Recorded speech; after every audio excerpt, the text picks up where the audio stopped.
नमस्कार दोस्तों, मैं अपने YouTube चैनल पर आप सभी का स्वागत करता हूं। दोस्तों, आज हम भारत के प्रति जिहादियों की संदिग्ध वफादारी पर पूरा विश्लेषण करेंगे। मुसलमानों की जहरीली जिहादी विचारधारा के चलते पूरी दुनिया एक वॉर जोन बनकर रह गई है। सभी जहरीले कटमूल्य मदरसों से ट्रेन होकर दुनिया में जहर फैलाने में लगे हुए हैं। यह सभी भड़वे इस्लाम के नाम पर कभी न मिलने वाली 72 की चाहत में बम ब्लास्ट करते फिर रहे हैं, पर ज्यादातर जिहादी कटमूल्य अपने मंसूबों में हमेशा नाकाम रहते हैं। फिर भी इनकी कौम द्वारा पूरी दुनिया में नफरत का जहर फैलाया जा रहा है कि दुनिया में इस्लाम से संबंधित कोई भी घटना हो, इस पर भारत के जिहादी मुसलमान अपने देश के प्रति कम और इस्लाम के प्रति ज्यादा झुकाव रखते हैं। सभी जिहादी सिर्फ अपनी नाकारा कौम के लिए वफादारी रखते हैं। उनके लिए ये देश कोई मायने नहीं रखता। 1947 में भारत का बंटवारा इसका सबसे बड़ा उदाहरण है। उस वक्त देश के प्रति मुसलमान वफादार होता तो अलग पाकिस्तान न बनता। आज भी सभी देशद्रोही मुसलमान भारत में ही रह रहे हैं। भारत अभी इस्लाम के अधीन नहीं है, पर भारत के सभी जहरीले जिहादी अर्थात मुसलमान भारत को दारुल हरब मानते हैं, न कि दारुल इस्लाम। दारुल हरब मतलब जहाँ पर इस्लामी हुकूमत नहीं है।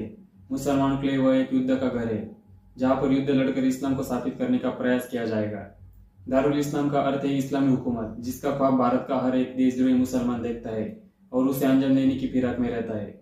दारुल इस्लाम के जहरीले ख्वाब को पूरा करने के लिए भारत के मुसलमान विदेशी इस्लामी ताकतों की मदद ले सकते हैं। अगर विदेशी ताकतें जिहाद के नाम पर भारत के खिलाफ युद्ध छेड़ देते हैं तो दारुल इस्लाम के ख्वाब को अंजाम देने के लिए भारत के सभी जिहादी मुसलमान उनकी सहायता कर सकते हैं। इतिहास तो यही कहता है कि जब जब सरहद पार से इस्लामी जिहादियों ने लूट और धर्म प्रसार हेतु भारत में घुसपैठ करने का प्रयास किया है, तब यहाँ के जिहादियों ने उन्हें पूरी सहायता की है। इस्लाम हमेशा मुसलमान और गैर मुसलमान में भेद करता आया है।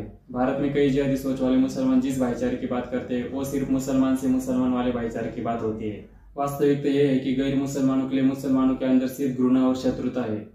मोहम्मद बिन कासिम, गजनवी, घोरी, बाबर, औरंगजेब, इन सभी आक्रांताओं से लेकर जिन्ना और सौदावर्दी तक सभी मुसलमान जिहादियों ने भारत के लोगों को प्रताड़ित किया, मंदिरों को लूटा, महिलाओं पर अत्याचार किए, अर्थात इस्लाम की बर्बर सोच का परिचय दिया। एक सच्चा जहरीला जिहादी अर्थात मुसलमान भारत को कभी अपनी मातृभूमि के रूप में स्वीकार नहीं करेगा। इन सब कट्टरपंथी जिहादी मुसलमानों की वफादारी सिर्फ उनकी कौम के प्रति है। इन सब के लिए भारत दारुल हरब अर्थात युद्ध की भूमि है। इसी एजेंडे के तहत वर्तमान में भी यह दिख रहा है कि मुसलमानों की बढ़ती हुई आबादी भारत के विकास और संसाधनों पर बुरा असर डाल रही है।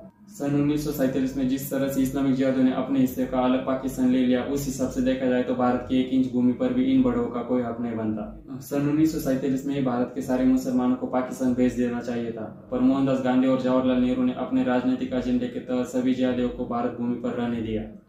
इसमें कट्टर जिहादी सोच रखने वाले कांग्रेस के तत्कालीन नेता मौलाना अब्दुल कलाम आजाद का भी योगदान था। मौलाना आजाद कांग्रेस में रहकर अपनी जिहादी कौम के लिए पूरी तरह से समर्पित होकर मुस्लिम लीग के लिए काम कर रहा था। पाकिस्तान बनने में इसका बहुत बड़ा योगदान था। भारत में आज इतनी बड़ी संख्या में जो कट्टरपंथी मुसलमानों की आबादी है, इसके पीछे इस जिहादी का सबसे बड़ा रोल है। महत्वपूर्ण बात तो यह है कि ये जिहादी कटमुल्ला भारत का पहला शिक्षा मंत्री था। ऐसा जिहादी कट्टरपंथी व्यक्ति अगर भारत का पहला शिक्षा मंत्री रहा है तो सोच कर देखिए हमारी शिक्षा व्यवस्था का क्या हाल हुआ होगा। शायद इसलिए आज तक भारत का आधे से ज्यादा इतिहास गलत तरीके से पढ़ाया गया है। इसकी सबसे बड़ी वजह मुस्लिम परस्त राजनीति थी। जनसंख्या की पूरी अदला बदली अगर 1947 में ही हो जाती तो आज भारत अलग स्तर पर होता। सभी सनातनी हिंदुओं को सुनहरा भविष्य मिलता। भारत का आधे से ज्यादा राशन और संसाधन जो हम जिहादियों पे खर्च कर रहे हैं वो सब बच जाता। सभी जहरीले मुसलमान शरिया कानून को मानते हैं। उनके लिए ये देश और इसका संविधान कोई मायने नहीं रखता। भारत के सभी मुसलमान देशद्रोही है। सभी मुसलमान समाज सुधार के प्रबल विरोधी होते हैं। ये अपना जहरीला कट्टरपन कभी नहीं छोड़ेंगे। यह हैवान कभी नहीं सुधरेंगे। इन सभी जिहादियों के अंदर उनकी कौम के प्रति वफादारी और दूसरे के प्रति जहर भरा हो जाता है। तादाद में बढ़ने के बाद सभी मुसलमान देश में शरिया लागू कर भारत का भविष्य दांव पर लगा देंगे। जब तक इस देश में जहरीली इस्लामिक कौम रहेगी तब तक भारत में कभी शांति स्थापित नहीं हो पाएगी। इसी के तहत ये सभी जहरीले इस्लामिक कट्टरपंथी दुनिया में अलग अलग जगहों पर इस्लामिक जिहाद को अंजाम देने में लगे हुए हैं। आज की बात करें तो भारत में सभी इस्लामिक जिहादी फैल चुके हैं जो भारत को पाकिस्तान बनाने का ख्वाब देख रहे हैं।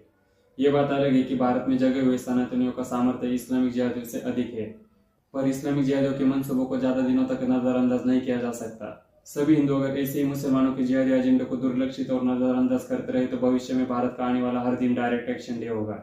ऐसा न हो इसलिए देश के सभी सनातनी हिंदुओं को एक होकर लड़ना होगा। इसी के चलते आगे चलकर मैं आपके सामने बहुत सारी जिहादी फाइल्स लेकर आऊंगा। दोस्तों, ऐसे ही मेरे साथ बने रहिए। जय हिंद।